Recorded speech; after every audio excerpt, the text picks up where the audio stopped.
بسم اللہ الرحمن الرحیم۔ السلام علیکم۔ اس ویڈیو میں ہم کتاب احیاء العلوم جلد نمبر 2 یعنی بک نمبر 2 کو آگے کنٹینیو کریں گے۔ اس سے پہلے اگر آپ نے سبسکرائب نہیں کیا تو سبسکرائب کر لیں اور بیل آئیکن پریس کر دیں۔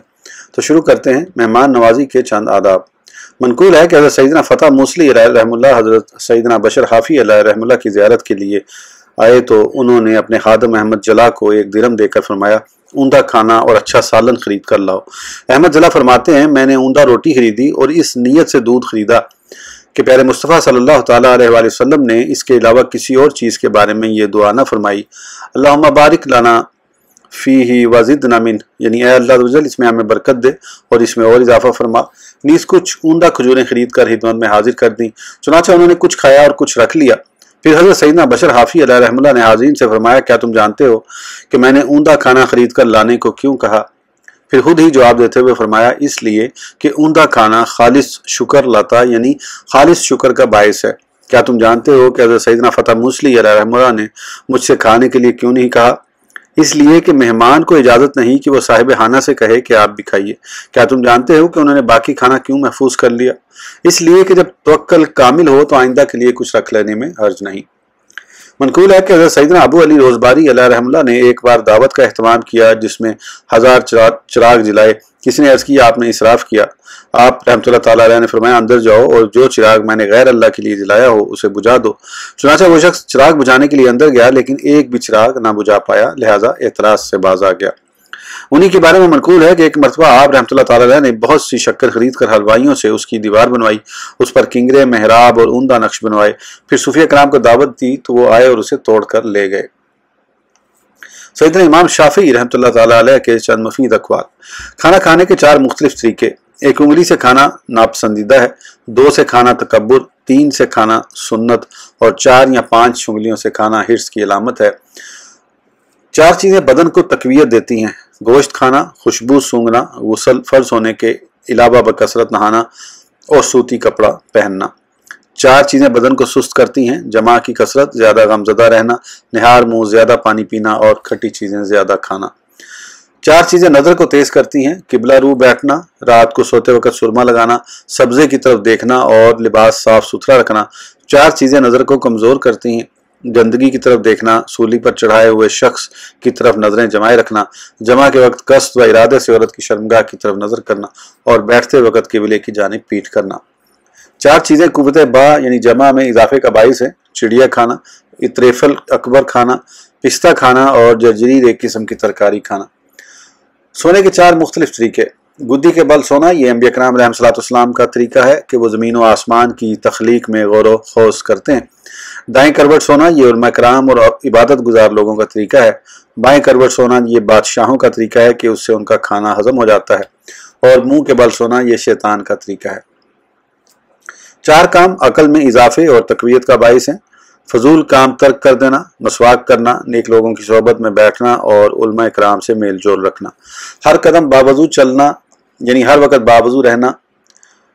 4 کام عبادت سے ہیں: ہر قدم باوضو چلنا یعنی ہر وقت باوضو رہنا، کثرت سے سجدے کرنا، زیادہ وقت مسجد میں گزارنا اور تلاوت قرآن کی کثرت کرنا۔ مجھے اس پر تعجب ہے جو نہار منہ حمام میں جائے اور غسل کے بعد کھانا تاخیر سے کھائے، مجھے اس پر تعجب ہے کہ وہ مرتا کیوں نہیں، اور جو پچھنے لگوانے کے بعد کھانا جلد کھائے اس پر بھی تعجب ہے کہ وہ مرتا کیوں نہیں۔ مزید فرماتے ہیں میں نے وبا یعنی بیماری میں بنفشہ سے زیادہ مفید کوئی چیز نہیں دیکھی، اس سے مالش کی جاتی ہے اور اسے پیا جاتا ہے۔ الحمدللہ اللہ عز و جل کے فضل و کرم سے آداب طعام کا بیان مکمل ہوا۔ غیبت کی تعریف، کسی شخص کے پوشیدہ عیب کو اس کی برائی کرنے کے طور پر ذکر کرنا۔ چغلی کی تعریف، کسی کی بات ضرر یعنی نقصان پہنچانے کے ارادے سے دوسروں کو پہنچانا چغلی ہے۔ آداب نکاح کا بیان، تمام تعریفیں اللہ عز و جل کے لیے ہیں جس کی عجیب صنعتوں میں وہم و گمان کے تیر نہیں چل سکتے۔ اس کے عجائبات کی ابتدا سے ہی عقل لوٹ آتی اور حیران و ششدر رہ جاتی ہے۔ تمام جہانوں پر اس کی لطیف نعمتوں کی بارش مسلسل برستی رہتی ہے اور تمام مخلوق خواہی ناخواہی اس کی نعمتوں سے لطف اندوز ہو رہی ہے۔ اس کی انوکھی نعمتوں میں سے ایک یہ ہے کہ اس نے انسان کو پانی یعنی نطفے سے پیدا فرمایا، پھر اس کے نسبی اور سسرالی رشتے بنائے اور مخلوق پر شہوت کو سوار کر کے اسے نکاح پر مجبور کر دیا اور اس کے ذریعے اس کی نسلوں کو زبردستی باقی رکھا۔ پھر نسبوں کو عظمت عطا فرما کر قدر و منزلت والا بنایا، اس کے سبب زنا کو حرام قرار دیا، اس کی شدید مذمت فرمائی اور اس کے ارتکاب کو بہت بڑا جرم قرار دیا، جبکہ نکاح کی ترغیب دلائی اور اسے مستحب قرار دیا۔ پاک ہے وہ ذات جس نے بندوں پر موت کو لازم کر کے ان کے غرور و تکبر کو ختم کرنے کا سبب بنایا، رحموں کی زمین پر نطفوں کا بیج پھیلا کر مخلوق کو پیدا کیا، پھر موت کے ذریعے اسے ختم کر دیا اور اس بات پر آگاہ فرمایا کہ مخلوق کو جو کچھ بھی حاصل ہوتا ہے، خواہ وہ نفع و نقصان، خیر و شر، تنگی و آسانی، روکنا اور جاری رکھنا ہو، سب کچھ تقدیر الہی سے ہوتا ہے۔ ہمارے بشیر و نذیر آقا و مولا حضرت سیدنا محمد مصطفیٰ صلی اللہ تعالیٰ علیہ وآلہ وسلم اور آپ کی آل و اصحاب پر بے شمار و بے انتہا درود و سلام ہو۔ نکاح دین پر مددگار، شیاطین کو ذلیل و رسوا کرنے والا اور دشمن خدا کے مقابلے میں مضبوط قلعہ اور کثرت امت کا سبب ہے، جس کے ذریعے سید المرسلین صلی اللہ تعالیٰ علیہ وآلہ وسلم تمام انبیاء اور امتوں کے سامنے فخر فرمائیں گے۔ لہذا اس کے اسباب میں غور و فکر کرنا، اس کی سنتوں اور عادات کی رعایت رکھنا، اس کے مقصد و ضرورت کی وضاحت کرنا اور اس کی فصلوں اور ابواب کو بیان کرنا بہت ضروری ہے۔ چنانچہ نکاح کے اہم احکام 3 ابواب میں بیان کیے جائیں گے: نکاح کی ترغیب اور اس سے روکنے کا بیان، ان آداب کا بیان جن کی رعایت رکھنا عقد و عاقدین کے مابین ضروری ہے، اور عقد سے لے کر جدائی تک آپس میں رہنے کے آداب۔ باب نمبر 1، نکاح کی رغبت اور اس سے روکنے کا بیان، یہ 4 فصلوں پر مشتمل ہے۔ نکاح افضل ہے یا گوشہ نشینی؟ نکاح کی افضلیت کے بارے میں علماء کا اختلاف ہے۔ بعض نے مبالغہ کرتے ہوئے اسے عبادت کے لیے گوشہ نشینی سے بھی افضل قرار دیا ہے، جبکہ بعض نے اس کی افضلیت کو تو تسلیم کیا ہے لیکن گوشہ نشینی کو اس پر مقدم قرار دیا ہے جب تک کہ نفس نکاح کا اس قدر خواہش مند نہ ہو کہ طبیعت میں ہیجان پیدا ہو اور جماع کی رغبت ہو۔ بعض علماء نے کہا ہے کہ پہلے زمانے میں اگرچہ نکاح کرنا افضل تھا، لیکن ہمارے زمانے میں نکاح نہ کرنا افضل ہے، اس لیے کہ پہلے کمائی ناجائز نہیں ہوتی تھی اور عورتیں برے اخلاق والی نہ تھیں، جبکہ اس وقت حالات مختلف ہیں۔ چنانچہ اولاً ہم نکاح کرنے اور نہ کرنے کے بارے میں آیات و روایات ذکر کریں گے، پھر نکاح کے فوائد و نقصانات بیان کریں گے تاکہ جو اس کے نقصانات سے بچ سکے اس کے حق میں نکاح کرنے اور جو نہ بچ سکے اس کے حق میں نکاح چھوڑنے کی فضیلت واضح ہو جائے۔ پہلی فصل، نکاح کی رغبت دلانا۔ نکاح کی ترغیب پر مشتمل 4 فرامین باری تعالیٰ۔ وَأَنْكِحُوا الْأَيَامَ مِنْكُمْ، سورہ نور ترجمہ، اور نکاح کر دو اپنوں میں ان کو جو بے نکاح ہوں۔ اس آیت مقدسہ میں نکاح کا حکم ہے۔ فَلَا تَعْضُلُوهُنَّ أَن يَنكِحْنَ أَزْوَاجَهُنَّ، سورہ بقرہ ترجمہ، تو اے عورتوں کے والیوں انہیں نہ روکو اس سے کہ وہ اپنے شوہروں سے نکاح کر لیں۔ اس آیت طیبہ میں نکاح سے روکنے سے منع کیا گیا ہے۔ اللہ عز و جل نے رسول اللہ علیہ السلام کی تعریف و توصیف بیان کرتے ہوئے ارشاد فرمایا، وَلَقَدْ أَرْسَلْنَا رُسُولًا مِّن قَبْلِكَ وَجَعَلْنَا لَهُمْ أَزْوَاجًا وَذُرِّيَّةً، سورہ رعد ترجمہ، اور بے شک ہم نے تم سے پہلے رسول بھیجے اور ان کے لیے بیبیاں اور بچے کیے۔ اس آیت مبارکہ میں احسان جتانے اور اظہار فضل کا بیان فرمایا۔ اولیاء کرام رحمۃ اللہ السلام کی دعا پر مقام مدح میں ارشاد فرمایا، وَالَّذِينَ يَقُولُونَ رَبَّنَا هَبْ لَنَا مِنْ أَزْوَاجِنَا وَذُرِّيَّاتِنَا قُرَّةَ أَعْيُنٍ، سورہ الفرقان ترجمہ، اور وہ جو عرض کرتے ہیں اے ہمارے رب ہمیں دے ہماری بیبیوں اور ہماری اولاد سے آنکھوں کی ٹھنڈک۔ منقول ہے کہ اللہ عز و جل نے قرآن مجید میں صرف ان انبیاء کرام علیہ السلام کا ذکر فرمایا جو اہل و عیال والے ہیں۔ علماء کرام فرماتے ہیں حضرت سیدنا یحییٰ علیہ نبینا علیہ السلام نے بھی نکاح فرمایا تھا لیکن جمع نہیں کیا۔ اس کی وجہ یہ بیان کی جاتی ہے کہ آپ علیہ السلام نے نکاح کی فضیلت پانے اور انبیاء کرام علیہ السلام کے طریقے کو جاری رکھنے کی نیت سے نکاح کیا تھا۔ ایک وجہ یہ بھی بیان کی جاتی ہے کہ پریشان نظری سے بچنے کے لیے نکاح فرمایا تھا۔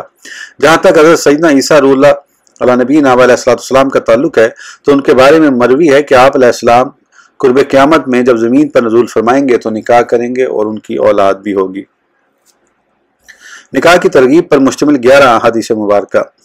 النکاح سنتی فمن راغب عن سنتی فقد راغب عنی، یعنی نکاح میری سنت ہے تو جس نے میری سنت سے منہ موڑا اس نے مجھ سے روگردانی کی۔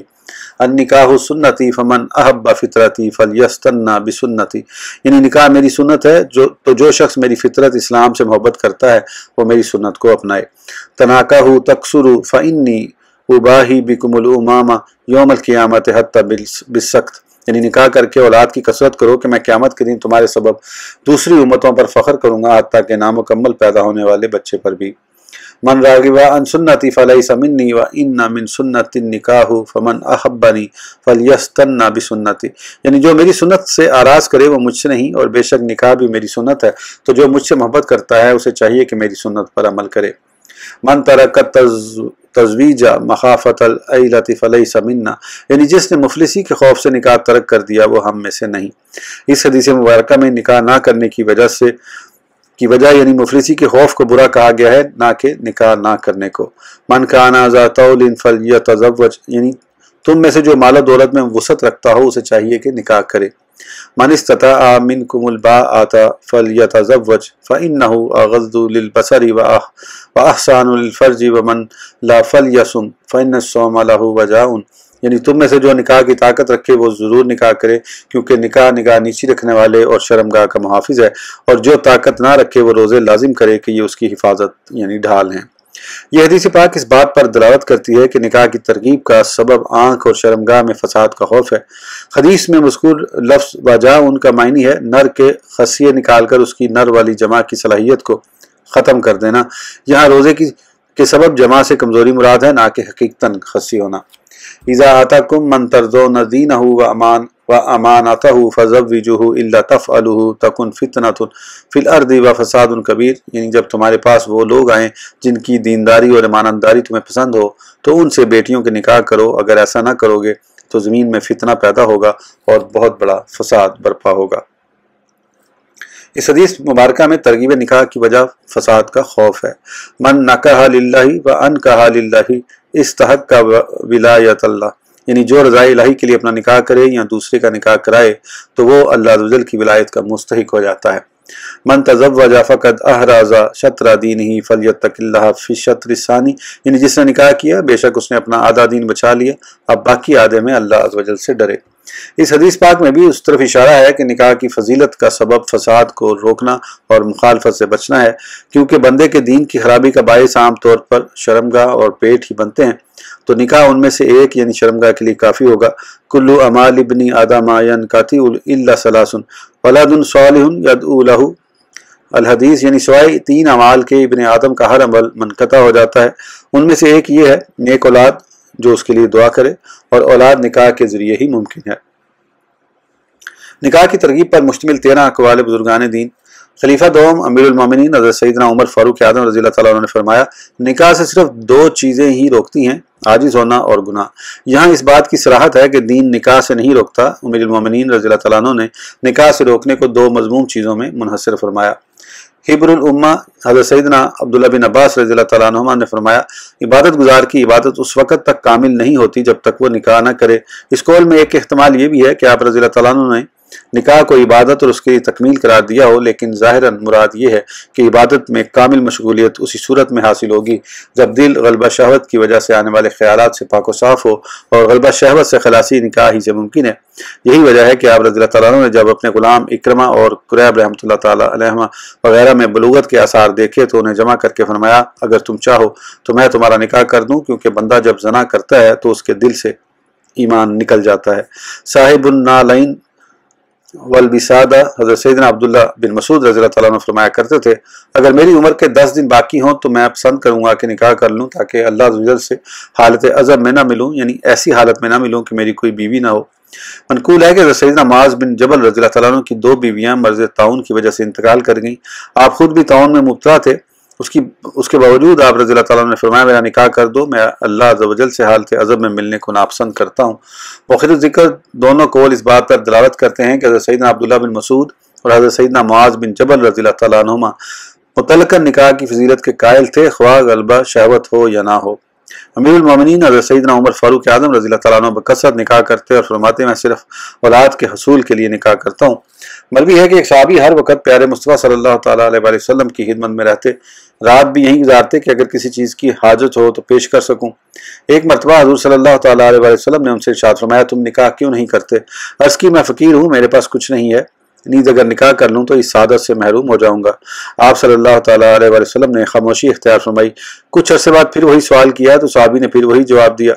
फिर दिल में सोचा कि हुज़ूर सल्लल्लाहु तआला अलैहि वसल्लम बेहतर जानते हैं कि दुनिया व आखिरत में मेरे लिए कौन सी चीज़ फ़ायदेमंद है और कौन सी चीज़ मुझे अल्लाह अज़्ज़ व जल के करीब कर सकती है। लेकिन अगर अब की बार आप सल्लल्लाहु तआला अलैहि वसल्लम ने यही इरशाद फरमाया तो मैं ज़रूर निकाह कर लूँगा।